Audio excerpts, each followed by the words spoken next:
So I want you to think what it would take from standing in this position to use the legs to help that arm go across.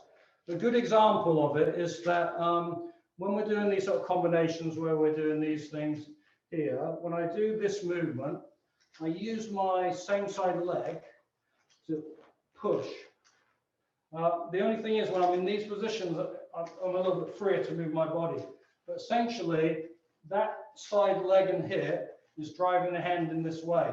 So when I'm doing it across this way, it's the same thing. I'm going to get this leg heavy. I'm going to see what it takes to get my leg involved, my hip involved on this side, pushing the fist across. When we do this, we've got to go a little bit slow, otherwise we won't feel it. So, ready? Here we go. So it's more this leg, ready? Edge. Switch hand. Now this foot, really feel the foot. Like in the beginning, we feel the foot on the ground. Really feel the foot on the ground. And there. It's arm. Chin. When we compare it to what we did earlier in class, it's this feeling.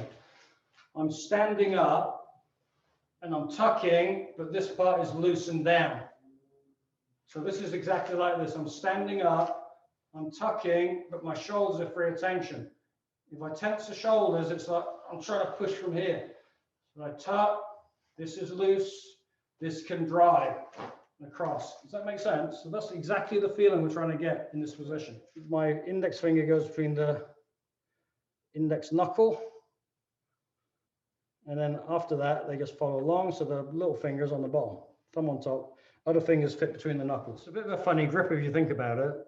You know, one of the applications is someone grabs your wrist and you're breaking free from that grip. But actually, that's got to be one of the weakest ways to grab your own hand if you want to reinforce this hand, if you think about it. It's not very secure, is it? I mean, if I wanted to make it strong, I'd do something like that. I wouldn't do that. So that's a good indication that in the kata, although you could do that, this hand really isn't grabbing your own hand. It's more to do with grabbing the opponent, not grabbing yourself.